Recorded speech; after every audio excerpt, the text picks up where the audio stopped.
Hello and welcome to another episode of the djproject Criterion Collection. And the reason why my voice is a little bit softer than usual is because I'm actually doing these at around 1:30 or so in the morning.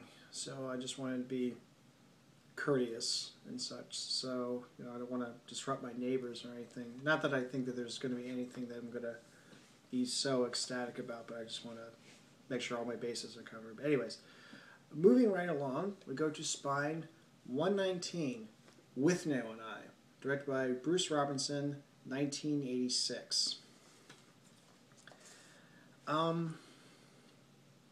This is another film that I just simply enjoy for its entertainment. I've talked about a few other films that fall into this category, but this one especially. It's known as a cult comedy classic, especially in the UK. I think if you're the slightest bit of an Anglophile, you eventually come across this. And I think apart from the fact that it was on Criterion, as you notice, the artwork was done by Ralph Steadman. So I think that was part of the attraction, the initial attraction to it. But for the film itself, you have a film that was written and directed by someone who got his acting career started by playing Benevolio in Zeffirelli's Romeo and Juliet, and who would later write the script for The Killing Fields, and it stars the 8th Doctor and an alternate 9th. By the way, I know way too many fans of Doctor Who. I am not one of them, but I know a lot of them, so that's why I had to say it like that. But anyways, as far as the film itself, it's a very loose autobiographical film on the part of Bruce Robinson. But it's basically, the story is two unemployed actors living in Camden Town in London at the end of the 1960s, nearing the end of the 1960s. They're at a low in their lives. They're out of work. They're trying to get work, but most of their days are spent battling life's little things and dealing with demons of their own making, namely a lot of alcohol intake and a lot of drug intake. But then one of them gets the idea of going up to the countryside just to have a change of scenery, and it turns out that they went on holiday by mistake, and over the course of just dealing with something that they never really had to deal with before. This also includes one of them having to deal with the subtle advances of the other's gay uncle. And then by the end of all of this, they go back to London, and one of them ends up with a job and ends up with an acting job, and then the other doesn't. But anyways, that's... But you don't watch it for the plot.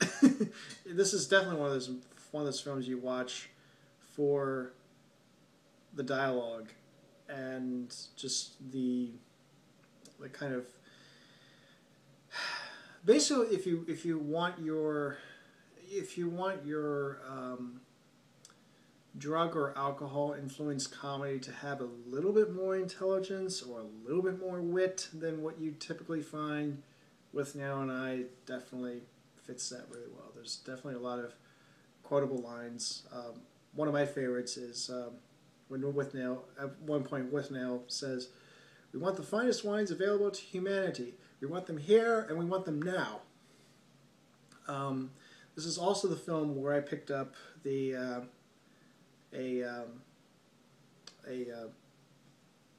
form of Cheers.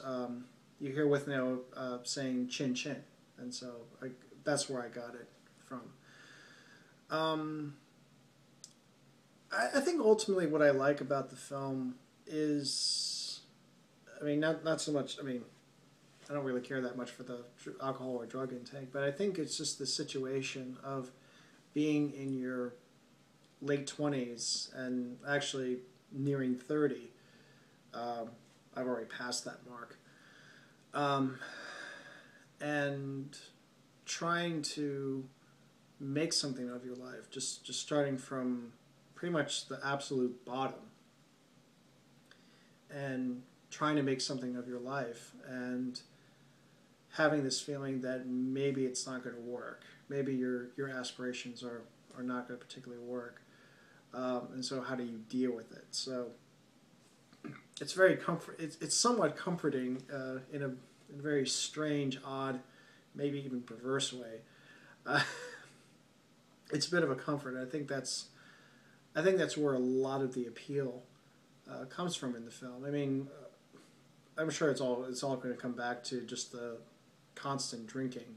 Yes, there is a drinking game to this. Yes, it can kill you if you actually follow it to the letter. This includes imbibing lighter fluid. It's been said that you actually are supposed to substitute that with vinegar, as not you're not supposed to actually do it. so, um, so yeah, I'm sure it's all going to come down to the booze, but I do think that there's a bit more to it, and I think the fact that it was loosely based on Bruce Robinson's early part of his career, particularly a house that he and several of his fellow actor or aspiring actor mates lived in Camden Town, and the whole uh, dealing with Uncle Monty was was allegedly based on Bruce Robinson's own dealings with Franco Zeffirelli when he was on the set for Romeo and Juliet. Um, but I think that there's just something about using the genuineness of those experiences and then just taking it to somewhat absurd levels, but still retaining some still retaining a bit of sincerity. I think it gives it a certain charm and attraction that goes beyond just what's superficially appealing about it. So, I mean, in the end, I just enjoy it. It's just purely entertaining. Just like several other films, I just watched for sheer entertainment. The this is an okay. This is another one that went out of print with Criterion, but it has nothing to do with Studio Canal this time. Actually, for some reason, this was the result of the producers of this was Handmade Films, which was George Harrison's film outfit, the same production company that actually produced Monty Python's Life of Brian. And there was for I forget exactly.